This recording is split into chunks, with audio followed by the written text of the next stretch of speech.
What's going on, guys? If this is your first time here, welcome. If this is not, welcome back. Today we're doing something a little bit different than a riding videos that we've been putting together. I sketched out an Acura Integra and added some DTM slash drift inspired details to it. Kind of a cool sketch, just a fun exercise. I wanted to practice a new rendering style or something that's a little bit different, a bit more graphic. So here's the video. Let's get into it. So I start with dropping in the background. Obviously I have the sketch and the video is sped up, but I'll block in large swaths or swatches of color.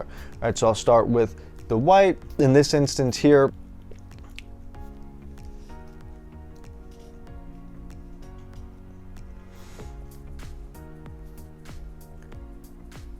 so the first thing that I do is identify a light source. So it's kind of coming from the slightly higher than dead side and from the rear, right? So it's kind of a downward angle coming from the rear type of lighting. So the body side's illuminated nicely, and then the hood in front of the car are more in shadow. So thinking about that, here what I'm doing is adding a mask around everything that's going to be white or paint. It's a little bit tedious, but what this does further down the rendering road is allows me to come back into these sections and add detail or add value in subtle details, basically, without having to erase back out. It allows me to keep everything pretty clean and nice and tight. It's a little bit tedious. It took me a little bit of extra time to lay these out. I just did them by hand. If you really want to get super tight, you can use a path everything out and create a layer mask that way. I didn't feel like doing that for this, but that is something that you can do.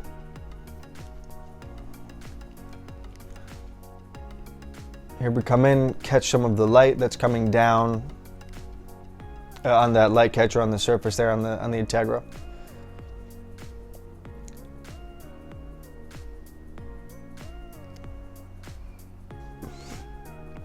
And so as you work the front of the vehicle, everything is going to be a slightly darker shade than it is on the body side. And you want to do that to show that the car is wrapping. Now this is a white car, so it's subtle. It's not super bold. There isn't a ton of flop in a standard gloss white paint.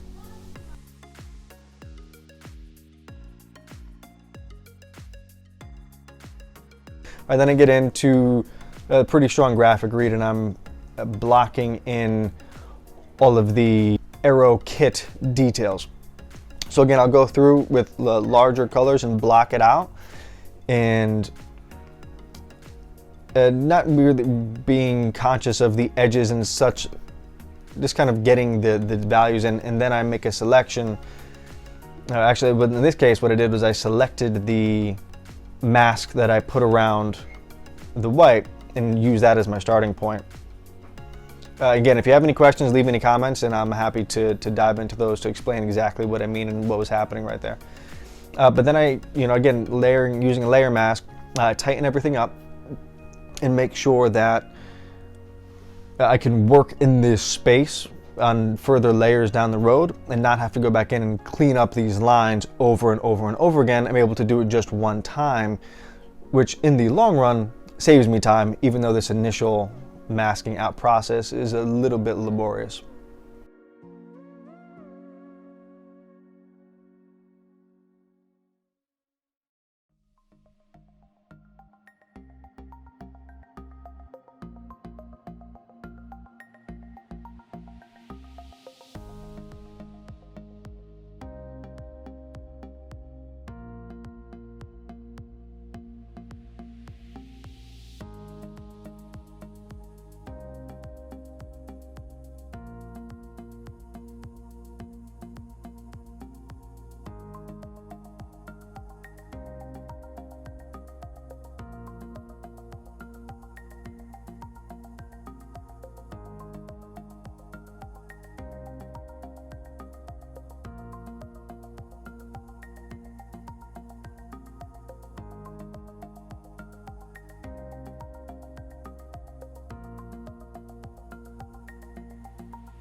And then as I'm working through the rendering, I tried kind of block in each of the larger spots. Like, so I've blocked in the white, I've blocked in the ground effects kit. And then from there, I just, details as I see them, I will render them out. And I kind of work between, right? So here I'm adding the wing because that's completely untouched. So I'll mask that out. And then you'll see I'll bounce back and forth between the ground effects kit, the wings, the interior. It's kind of letting my mind wander, letting my eye wander, right? So now I'll jump to the front. So there isn't any real system that you need to follow as far as, well, you start with the wheels and then you work towards the glass and da-da-da. So, I mean, you can. It's not bad, it's just not the way that I always do it.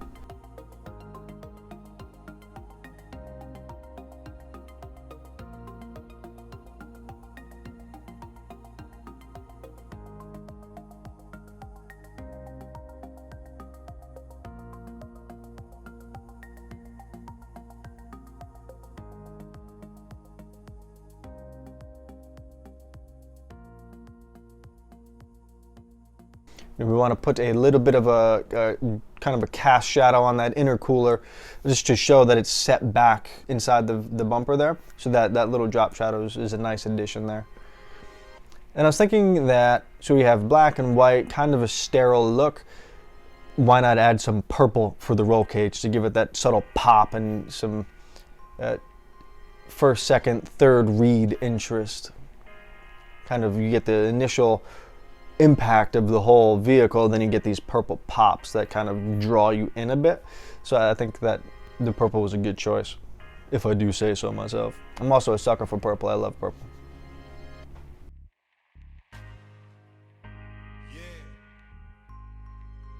And there will be a quiz at the end, so if you don't remember that my favorite color is purple, you lose points. So there's that.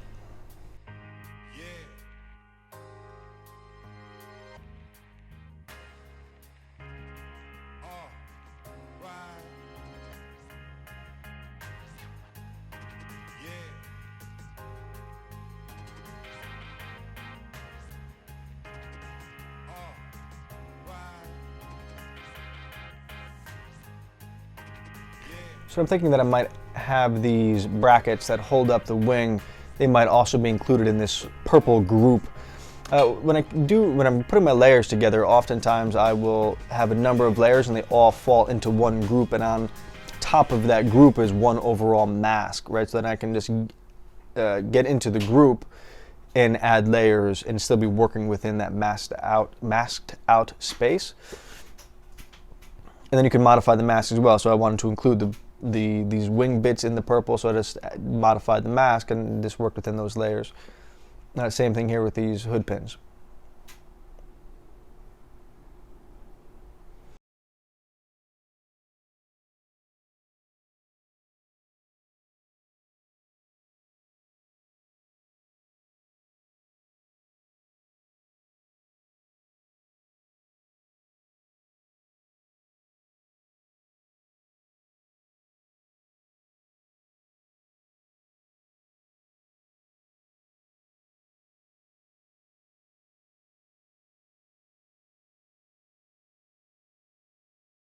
So for the seat, I took inspiration from a Recaro racing seat to give it some sense of realism there, just borrowing from real-world accessories. Then in the rims, there would be some kind of a cast or some kind of a shadow that's cast from the edge of the wheel. There's really technical ways to go about projecting the light onto the surface and really being super specific about it. I just kind of eyeballed it, and it may or may not be accurate, but it reads like it's supposed to. So that was what I was going for here. The read, not necessarily the technical accuracy of everything.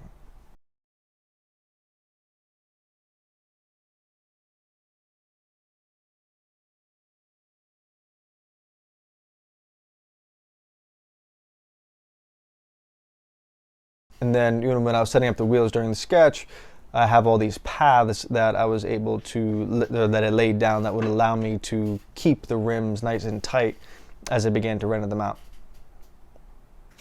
And the wheels are super important. They're tedious for sure, but a very important part to spend a little bit of time and show some love to the wheels.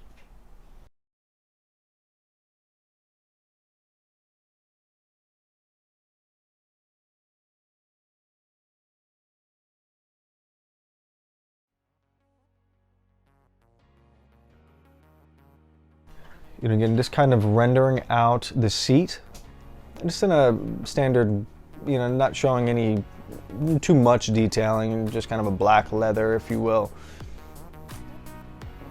Suggesting where the light might be coming from, so as the seat wraps around, you'll have a brighter surface, but then at the end adding that kind of cast shadow coming in off of the sill, off of the window frame. This should, again, showing that things are set back in relation to other things using the light. Right, shadows add a nice sense of realism, even if they're not super accurate, as is the case here, but they're close enough.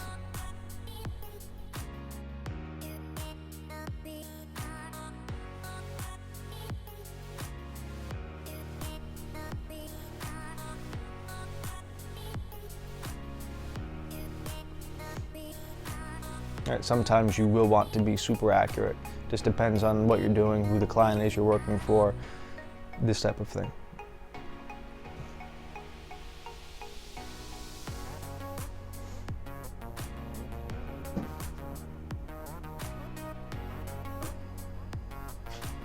Right, detailing out the mirror, kind of a cool two-tone mirror going on. So you have this white surface that wraps around the top and becomes kind of a wing. How functional that is, I don't know, but and here oftentimes I will flip the entire image horizontally so that my mind can see it from a different angle. So if there's anything that feels off, or whether in the sketch, if the sketch is off perspective-wise, or it's interesting just to see how your mind views it differently when you flip it horizontal, and you can spot things that you didn't spot the other, you know, after you've been looking at the image in one orientation for however many hours. That's a good exercise to switch back and forth horizontally. But just make sure that in the final image you're flipped in the right orientation, otherwise you might end up with a right-hand drive car like you have here in this orientation when you really wanted a standard or US standard left-hand drive car. So just be conscious of that, keep track of it. These wheels have some camber, so it's throwing a light drop shadow to show that the top surface is covered or is shrouded, and showing that these wheels are really tucked in there. Again, using the shadows to sell the image. Giving it that additional depth is important.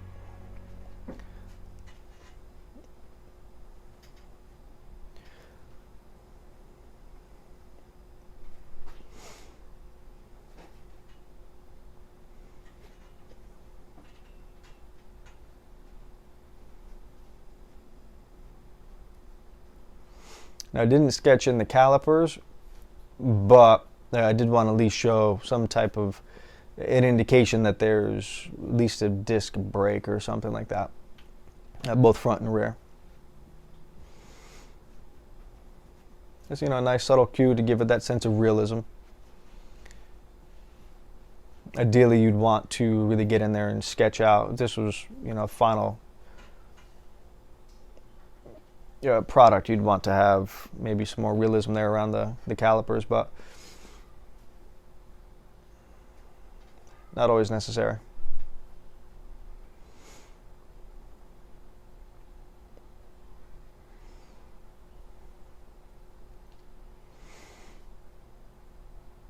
So because this is though the glass is reflective, you'll want to show some of the background color reflecting back into the glass.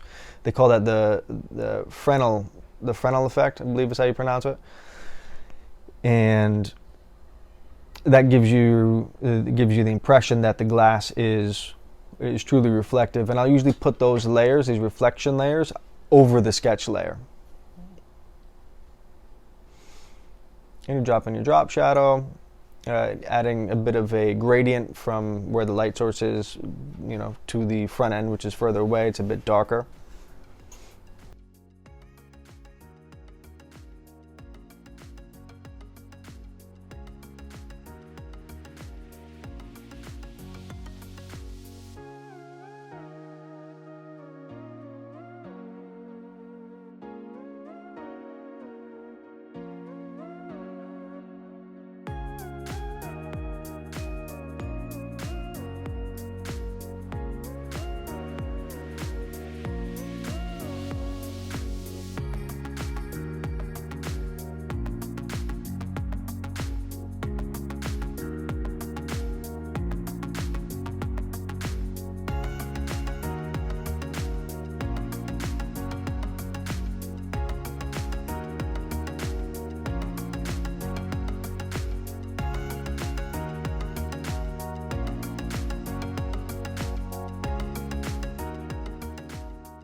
All right, then we just go through and we just finish off making sure that all the surfaces are reading in the proper orientation, kind of building in a little bit more subtlety here on these vents and such. And then we add a little bit of an additional warm to cool flop, gives it a nice punch to finish the image off that I really like, and I think it's a successful way to add some punchiness and some realism to an image.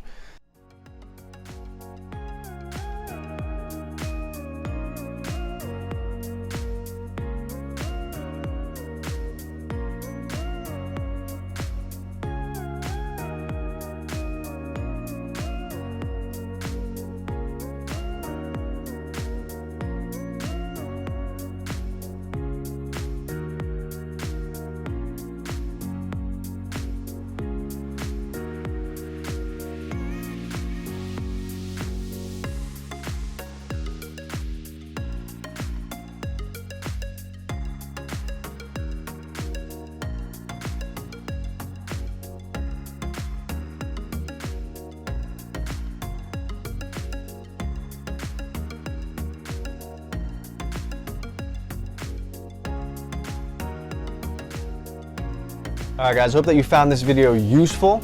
If you have any other questions or burning desires that have been left unanswered, please leave a comment. I want to hear from you. Don't forget to like and subscribe. We're posting every Monday and Thursday. Turn on your notifications and render on. Be well, and we'll see you next time. Peace.